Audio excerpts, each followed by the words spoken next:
আসসালামু আলাইকুম রহমতুল্লাহি বারাকাতু। ইব্রান, সবাইকে আজকে গুরুত্বপূর্ণ কিছু কথা বলবো। চেনা জানা অচেনা যারা আছে অবশ্যই তারা যদি পুরো বক্তব্য শুনেন তারপর মন্তব্য করবেন।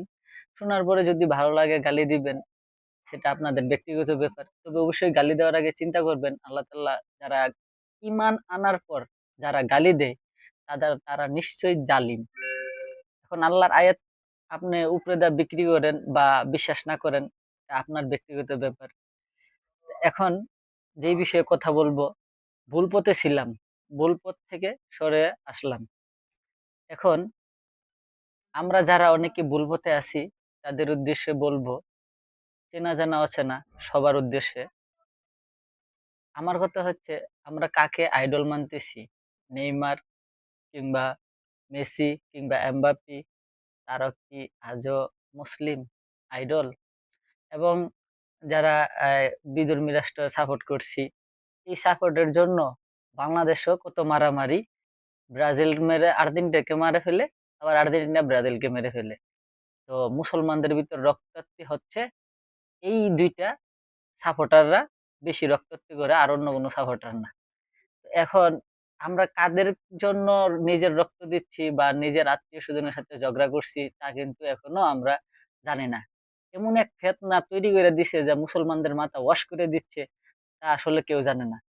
তো সেই বিষয়ে আমি কোরআন থেকে কিছু কথা বলবো, যে আসলে যে জ্ঞানীদের সাথে থাকলে যে জ্ঞান অর্জন করা যায়, কিংবা ভালো আইডলকে ধরলে সে ভালো কথা জানে, জ্ঞান অর্জন করা যায়। আল্লাহ বলছে জ্ঞান অর্জন করো। যে নাকি আল্লাহর রাস্তায় বের হয় সে জ্ঞান অর্জনের জন্য বের হলো। আপনি ভালো একজন আলেম ধরবেন, ভালো শিক্ষা নিবেন, ভালো একজন আলেমকে অনুসরণ করেন। তো আমি সোজা চলে যাচ্ছি কোরআন কি বলছে। এখন কাকে বন্ধুরূপে বানবো?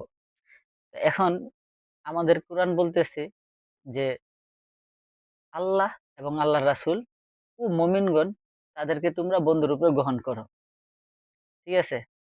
আমরা তাদেরকে মানি না। কাকে মানি? মেসি, নেইমার, রোনালদো, ঠিক আছে? এমবাপ্পে তাদেরকে। এখন আল্লাহ তাআলা কইছে যে তোমরা ইহুদি ও খ্রিস্টানদেরকে বন্ধুরূপে গ্রহণ করিও না। সেটাও বলছে কি? সূরা মাইদা আয়াত নং ৫১। হে মুমিনগণ, তোমরা ইহুদি ও খ্রিস্টানদের বন্ধুরূপে গ্রহণ করিও না।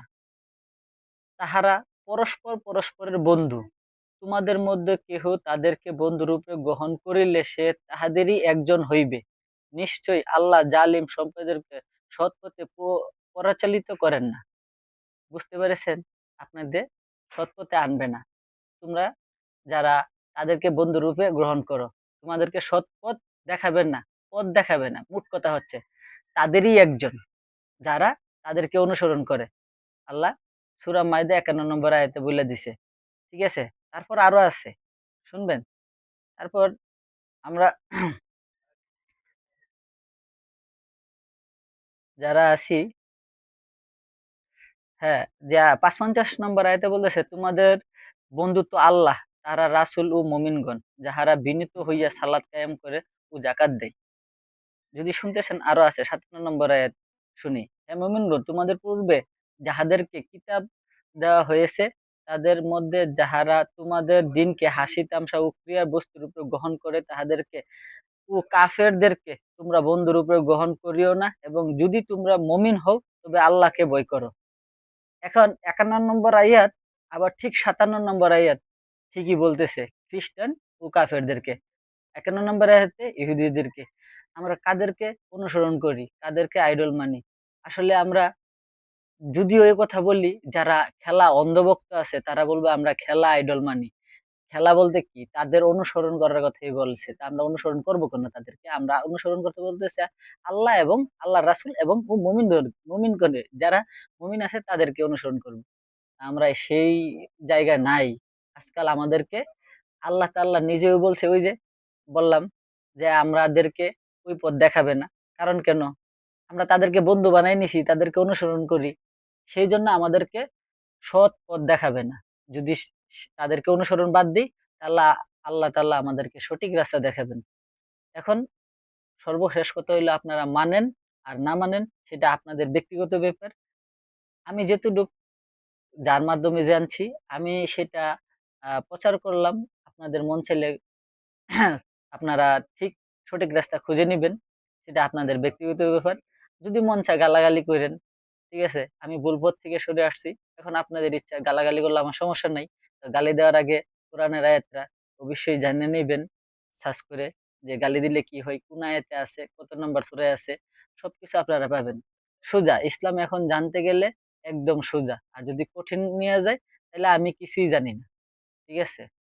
কঠিন করে নিলে কিছুই জানে না, সহজ। আস্তে, আস্তে মানুষ সবকিছু জানতেছে, বুঝতেছে। কিন্তু সঠিক রাস্তাটা কেউ খুঁজে পাচ্ছে না।